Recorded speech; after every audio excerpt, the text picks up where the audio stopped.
അപ്പൻ പറഞ്ഞ കഥകൾ.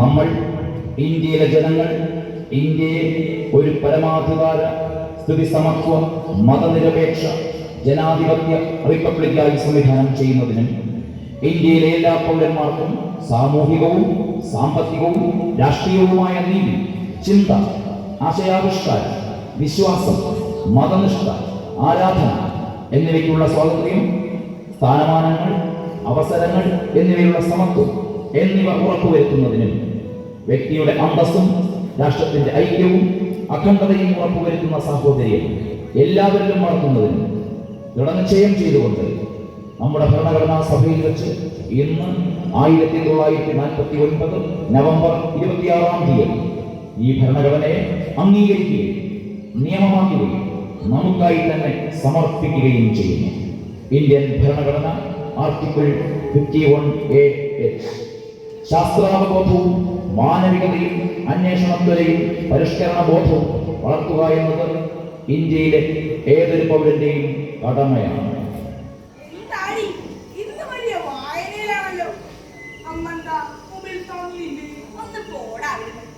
ഇത് കഴിഞ്ഞ നാടകത്തിന്റെ മികച്ച അവതരണത്തിന് ശ്രീജിത്തിനെയും സംഘടനയും കേരള ശാസ്ത്ര സാഹിത്യ പരിഷത്ത് കാണിച്ചുകൊണ്ട് കിട്ടിയ ഫലകമാണ്.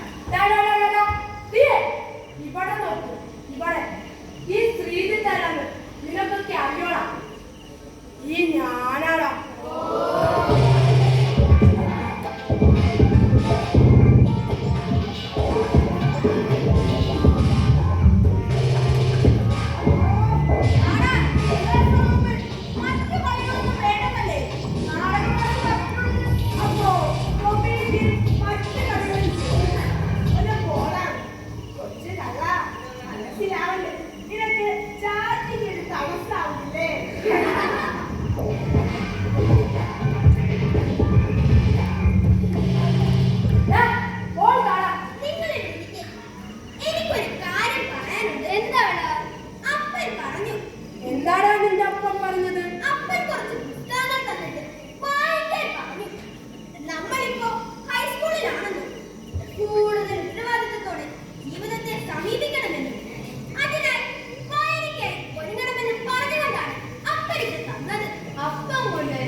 അപ്പനെന്ന് ഇവന്റെ അപ്പൻ തെളിയിച്ചിരിക്കുന്നു.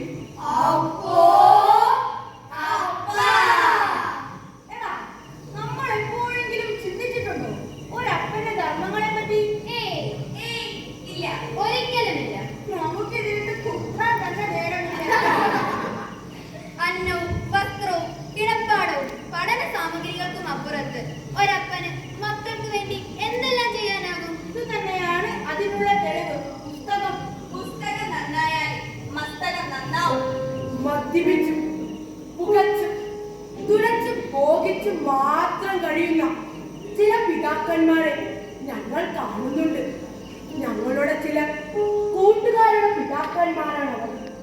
അവരോട് ഞങ്ങൾക്ക് ഒന്നേ പറയാനുള്ളൂ, നിങ്ങളിൽ നിന്ന് മക്കൾ ഒരുപാട് പ്രതീക്ഷിക്കുന്നു. ചിന്തകൾ പുലർത്താൻ, സ്വപ്നങ്ങൾ പടർത്താൻ, മാർഗദീപം തെളിയിക്കാൻ നമ്മൾ വളരുകയാണ്. മാനവികത, രാഷ്ട്രീയം, പ്രണയം എന്നിവയെക്കുറിച്ച് അറിയാൻ തുടങ്ങേണ്ടിയിരിക്കും എന്നാണ് അപ്പൻ പറഞ്ഞത്. വായനശാലകൾ കത്തിക്കുന്ന ഈ കെട്ടകാലത്ത് കരുതിയിരിക്കാൻ അപ്പൻ പറഞ്ഞു. വംശാനന്തര തലമുറ കീറി മുറിക്കപ്പെടുന്നതിന് മുമ്പ് ആഴത്തിൽ പേടി നിറഞ്ഞ കണ്ണുകൾ തുറിച്ച് അത് കുട്ടികളെയെല്ലാം നിസ്സഹായമായി നോക്കുകയുണ്ടായി. ഭൂതകാലത്തിൽ നിന്നെന്ന പോലെ പാളി വീണ ഒരു നോട്ടമായിരുന്നു അത്. എന്നിട്ടും ആ തവള കണ്ണുകളിൽ അജ്ഞാതമായ സദ്ഭാവത്തിന്റെയും ജാഗരണത്തിന്റെയും മുകളകൾ വിടർന്നു നിന്നിരുന്നു. കാലങ്ങൾക്ക് മുമ്പുള്ള ഒരു ജീവശാസ്ത്ര ക്ലാസ് 6ാം തലത്തിൽ തവളയുടെ ശരീരശാസ്ത്രം പഠിപ്പിക്കുകയാണ് ബാലകുറുപ്പ് മാഷ്. ജീവനുള്ള ഒരു തവളെ ആരെങ്കിലും കൊണ്ടുവന്ന കീരി മുറിച്ച് പഠിപ്പിക്കാമെന്ന് കഴിഞ്ഞ ദിവസം മാഷ് പറഞ്ഞു. അന്ന് സ്കൂൾ ഇട്ട പാടെ കുട്ടികളെല്ലാം ആവേശത്തോടെ തവളയെ പിടിക്കാനിറങ്ങി. പിറ്റേന്ന് ഗോപിക്കുട്ടൻ സ്കൂളിലൊരു പോത്താച്ചി തവളെ എത്തിക്കുകയും ചെയ്തു.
പുലിവാലും പുലികളെ പുലയ സമുദായത്തിലെ വിരുന്നയുടെ മകനായി ജനിച്ച കാരി 18 കളരികളും പ്രശസ്തനായ കാരി അതീവ ജാഗ്രതയോടെ പഠിച്ചെടുക്കേണ്ട പുലിമറയിൽ എന്ന ഒടിവിദ്യയും പഠിച്ചെടുത്തു. രാജാവിന്റെ മാനസികരോഗം ഭേദപ്പെടുത്താനെത്തിയ കാര്യഗുരുക്കളെ ഉന്നത കുലജാതൻ ചതിച്ചതാണ് കഥ. നാടകം പുലി ജന്മം പ്രഭാകരൻ.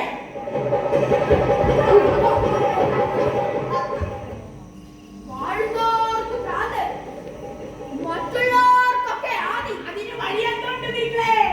വാഴുന്നോന്ന ഭ്രാന്തും മറ്റുള്ളവർ ആദ്യം മാറ്റാൻ നിങ്ങൾ വിചാരിച്ചാ പറ്റുക? വാഴുന്നോരുടെ ഭ്രാന്ത് ഞാൻ മാറ്റും, മറ്റുള്ളവരുടെ ആദിയും ഞാൻ മാറ്റും. വാഴുന്നോർക്ക് ഭ്രാന്ത്, മറ്റുള്ളവർക്കൊക്കെ ആദി. കണ്ടില്ല കേട്ടില്ല നിലച്ചൂടെ, രാജമോനും ഓക്കുള്ള മക്കളും നിലച്ചൂടെ. ഒരു പൊട്ടൻകാലെ കളിച്ചൂടെ ഞാൻ ഗുരുക്കളെ.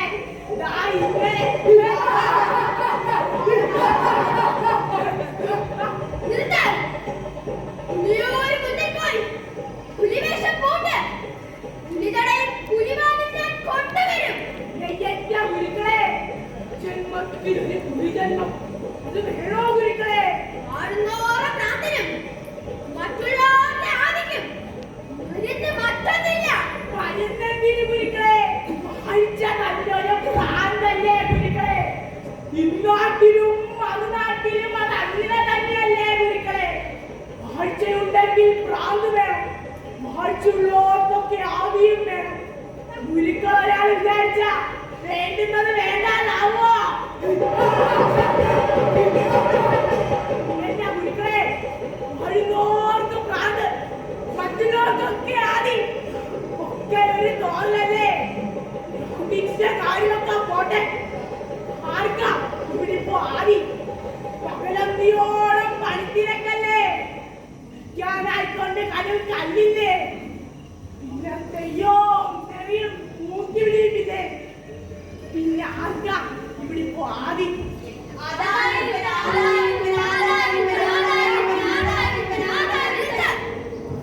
എന്തായാലും ഞാൻ പോകും വെള്ളച്ചി. പുലി പാതാളത്തിലേക്ക്. വാഴുന്നോറുടെ പ്രാന്തിന് പുലിയൂര് കുന്നിൽ പോയി പുലികടയും പുലിവാലും കൊണ്ടുവരണം. പോണ്ടത് ഞാനാ.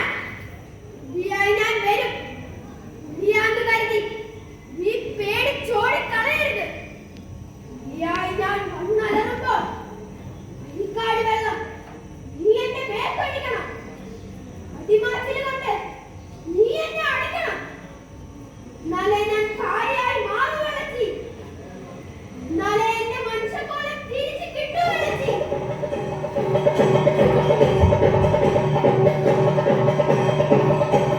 വെള്ളച്ചി, നീ എന്റെ ജന്മം നിന്റെ കയ്യിൽ വരാം.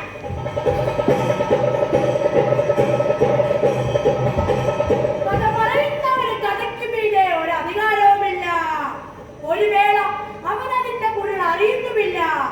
കഥ തുടരുക തന്നെ, തുടരുക തന്നെ, തീരും വരെ തുടരുക തന്നെ.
പ്രണയത്തെക്കുറിച്ചാണ്.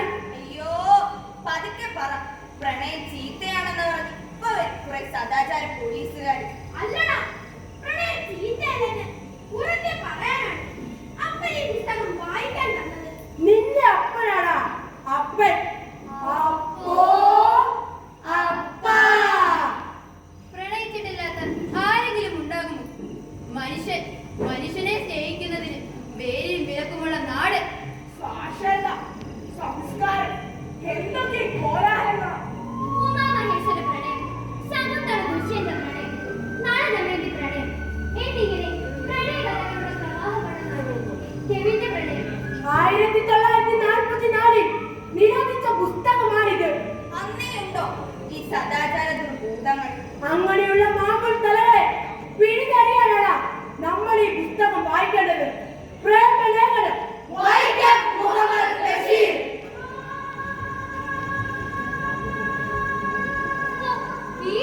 വീട്ടിലിരുന്ന് മടുത്തു, മുഷിഞ്ഞു. എവിടെയെങ്കിലും എനിക്കൊരു ജോലി കഴിഞ്ഞുണ്ടോ? എത്ര ദിവസമായി പറയുന്നു. പെണ്ണെ, എന്റെ ഹൃദയത്തിൽ നിനക്കായ ഒരിടമുണ്ട്. ശുപാർശ വേണ്ട, കൈക്കൂലിയും. എന്തോ കേട്ടില്ല. പെണ്ണുങ്ങൾ ആണുങ്ങളെ സ്നേഹിക്കുക എന്നല്ലാതെ പിന്നെന്താ ജോലി? സ്നേഹിക്കാനും സ്നേഹിക്കപ്പെടാനുമാണ് സ്ത്രീകളെ ഈശ്വരൻ സൃഷ്ടിച്ചിരിക്കുന്നത്. എന്റെ ജോലിയുടെ കാര്യം പറ. അറിയോ എന്താ? എന്നെ വല്ല അയ്യപ്പുകാരെ നിർത്താനാണോ? പഠിച്ച പെണ്ണുങ്ങൾക്ക് അടുക്കള വിദ്യാഭ്യാസം കാണില്ല. അവർ തുടുത്തഴിക്കണം, പൗഡർ ഇടണം, സ്പ്രേ പൂശണം, ചുണ്ട് ചുമപ്പിക്കണം, മുടി 165 തരത്തിൽ കെട്ടിവെക്കണം. ഇതിനൊക്കെ അറിയും. കണ്ണാടിയുടെ മുന്നിൽ അഖണ്ഡ തപസ്സിരിക്കാൻ എനിക്ക് ജോലി വല്ല ശരിയാക്കി തരാൻ പറ്റുമോ? അയ്യോ, രസിക്കും. ഞാൻ സാറാമെ ഗാഢമായി സ്നേഹിക്കും പോലെ സാറാമ എന്നെ ഗാഢമായി സ്നേഹിക്കുക. അതാണ് ഞാൻ സാറാമയ്ക്ക് കണ്ടുവച്ചിരിക്കുന്ന ജോലി. ശരി, ശമ്പളം എന്ന് നിശ്ചയിച്ചു. ശമ്പളമോ? ഓ, വഴക്കിനാണല്ലേ? അല്ലല്ല, എന്ത് തരും? എത്ര വേണം? എത്ര തരാം? മാസം 20 രൂപ. അയ്യോ, അത് വളരെ കുറവ്. കൂട്ടിത്തരാൻ നിവൃത്തിയില്ല. ചെറിയ ബാങ്കം, ചെറിയ ശമ്പളം, ജോലി കടുപ്പമുള്ളതാണ്. രാവും പകലും ഊണിലും ഉറക്കത്തിലും കേസുകളെ പറ്റി ചിന്തിക്കണം. 24 hours ഡ്യൂട്ടിയാണ്. ലീവില്ല, പാർട്ട് ടൈം ഇല്ല. ജോലി സ്ഥിരമോ? സ്ഥിരം, ശാശ്വതം, അനന്തം. സാറാമ എന്റെ ജീവനാണ്, ജീവന്റെ ജീവനാണ്. അപ്പോ ഞാൻ എന്ത് പറഞ്ഞാലും കേൾക്കും. ആജ്ഞാപിക്കാം. വല്ലവരെയും കൊല്ലണം, സമുദ്രങ്ങൾ വീഴ്ത്തി കടക്കണം, പർവ്വതമെടുത്ത് അമ്മാനമാക്കണം. സാറാമയ്ക്ക് വേണ്ടി മരിക്കാൻ ഞാൻ തയ്യാർ. തൽക്കാലം മരിക്കണ്ട, ഒന്ന് തലകുത്തി നിന്ന് കാണിക്കും. സത്യമായിട്ടും തലകുത്തി നിൽക്കണം. കണ്ടേട്ടാ, ഇപ്പൊ കാണിച്ചു തരാം. കേശവനായി തലകുത്തി നിന്ന നിൽപ്പി ചോദിച്ചു, മധുരസുന്ദരമായി പ്രേമജോലി സ്വീകരിച്ചോ എന്ന്. സാറാമ്മയുടെ മറുപടി മധുരസുന്ദരമായി നാളെ പറയാം എന്നതായിരുന്നു. പിന്നീട് ചോദിച്ചപ്പോഴെല്ലാം മറുപടി അത് തന്നെയായിരുന്നു. അങ്ങനെ മാസം 1 കൃത്യം 20 രൂപ സാറാമ്മ വാങ്ങിക്കൊണ്ട് പോയി. 5 മാസം കൊണ്ട് 100 രൂപ. ഒരു ദിവസം കേശവനായർ ഒരു ചുംബനം ചോദിച്ചപ്പോൾ അത് നമ്മുടെ കരാറിലില്ലല്ലോ എന്ന് പറയാനുള്ള തന്റെടോ അവൾ കാണിച്ചു. അങ്ങനെ കേശവനായർക്ക് ദൂരെ ദൂരെ ഉയർന്ന ശമ്പളമുള്ള ഒരു ജോലി കിട്ടി. സാറാമേ, 10 ദിവസത്തിനകം അവിടെ ചെന്ന് ചാർത്തെടുക്കണം. മറ്റന്നാൾ പോണം. സാറാമ്മ വരുമോ? എന്റെ ഭാര്യയെ ആ ചന്ദ്രതാരം ജീവിക്കണം. നാം 2 മതക്കാരല്ലേ? അതിനുണ്ട്. അപ്പോ സ്ത്രീധനമൊന്നും വേണ്ടേ? സാറാമ്മ തന്നെയാണ് എന്റെ ധനം. എന്റെ ഉപമാനത്തിലെ കെടാവിള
അവർ പല പേരുകൾ എഴുതി നറുക്കിട്ടു.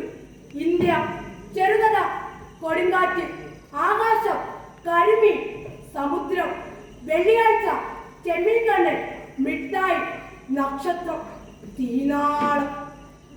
മോനെ ചെമ്മീൻകണ്ണാ, മോനെ വെള്ളിയാഴ്ചേ, മിഠായി, ആകാശം, കിട്ടി.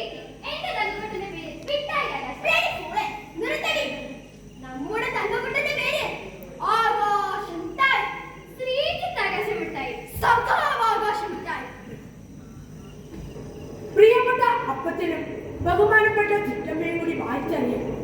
സാറാമ്മ എഴുതുന്ന എന്തെന്നാൽ, ജീവിതം യൗവന ദീക്ഷണോ ഹൃദയം പ്രേമസുരഭിലവുമായിരിക്കുന്ന ഈ അസുലഭ കാലഘട്ടത്തിൽ എനിക്ക് മാസം തോറും വളരെ വലിയ ശമ്പളം കിട്ടുന്ന ഒരു ജോലി കിട്ടിയിരിക്കുന്നതിനാൽ ജോലി സ്ഥലത്തേക്ക് ഞാൻ പോകുന്നു. സ്ത്രീധനം കൂടാതെ ഈ മുഷിഞ്ഞ ഉടുത്തുണിയോടെ എന്നെ വിവാഹം ചെയ്യാൻ തയ്യാറുള്ള ഒരാളിനെയും എനിക്ക് കിട്ടിയിട്ടുണ്ട്.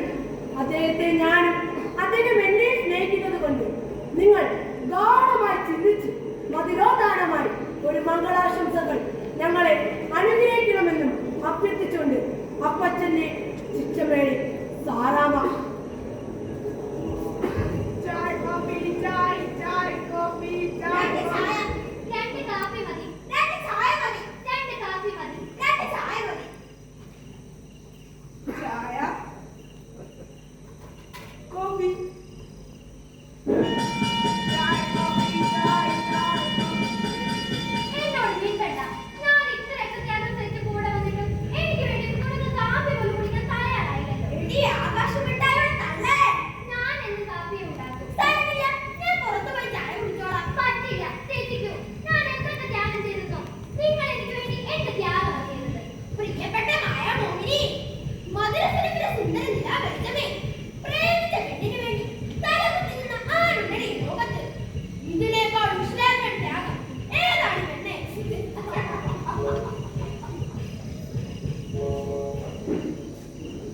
ആരാടാ നിങ്ങള്? ആരാടി ഇവൻ? ഞങ്ങൾ വിവാഹം കഴിക്കാൻ തീരുമാനിച്ചവരാ. ഓ, തീരുമാനിച്ചൂന്ന്. എങ്ങനെ നിന്റെ പേരെന്താണ്? സാറാമ്മ. എങ്ങനെ ഉലസ്ത്രീയാണോടി? കൊന്ന എവിടെടി? നിന്റെ പേരെന്താ? കേശവൻ നായർ. കേശവൻ നായർ. അപ്പൊ അതാണ് കാര്യം. ഊരിയൊന്നും വിടാതെ നീ എങ്ങോട്ടാണ്? കാര്യങ്ങൾ പന്തിയല്ലോ. ഒരു നസ്രാണിയും നായരും. നിങ്ങൾ വിവാഹം കഴിക്കാൻ തീരുമാനിച്ചൂടെ? ആധാറുകൾ തമ്മിൽ ബന്ധിപ്പിച്ചു ലിങ്ക് ചെയ്തിരുന്നോ എന്ന് അതിനു മുമ്പാണ് അവരെ വിവാഹി ആ ട്രെയിൻ വരുന്നത്.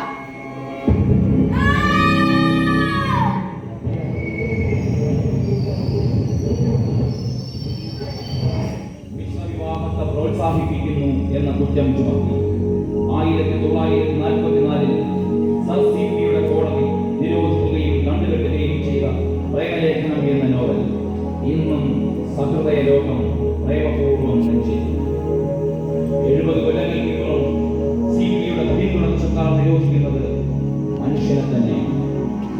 മനുഷ്യ നിരോധനത്തിന്റെ വെടിയുണ്ടയിൽ പിടഞ്ഞു മരിച്ച ഗൗരി ലങ്കേഷും കൽക്കുട്ടിയും അക്ഷരക്കരുത്തിന് ഒരിക്കലും ഒന്നിനും ചെറുത്താനാണ്. നിനക്കൊക്കെ എന്തിന്റെ കേടാടാ? ഈ പിള്ളേര് പോയി സ്റ്റൈലാ ജീവിക്കട്ടടാ. എന്നിട്ട് അത് കണ്ടു പഠിക്കേ. പോടാ പോടാ വരാതെ. മാനവൻ ഒറ്റ സമുദായമാണ്. അതിൽ മായം ചേർക്ക നോക്കല്ലേ മക്കളെ. ആരാ? സത്യായിട്ടും മനസ്സിലായില്ല. ഞാനോ? ഞാൻ വൈക്കം മുഹമ്മദ്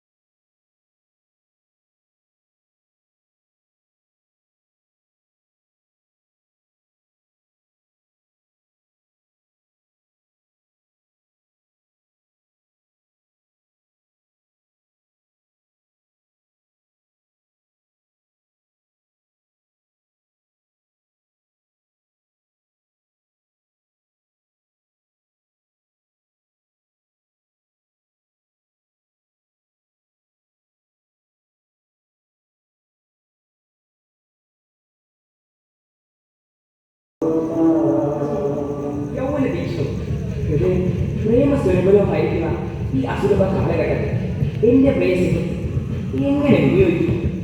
ഞാനാണെങ്കിൽ എൻ്റെ ജീവിതത്തിലെ നിമിഷങ്ങൾ ഓരോന്നും സാറാമയോടുള്ള പ്രേമത്തിൽ കഴിയുകയാണ്. സാറാമയെ ഗാഢമായി ചിന്തിച്ച് മധുരോദരമായ ഒരു മരകതിയാണ് എന്നെ അനുഗ്രഹിക്കണമെന്ന് അഭ്യർത്ഥിച്ചുകൊണ്ട് സാറാമയുടെ കേശവൻ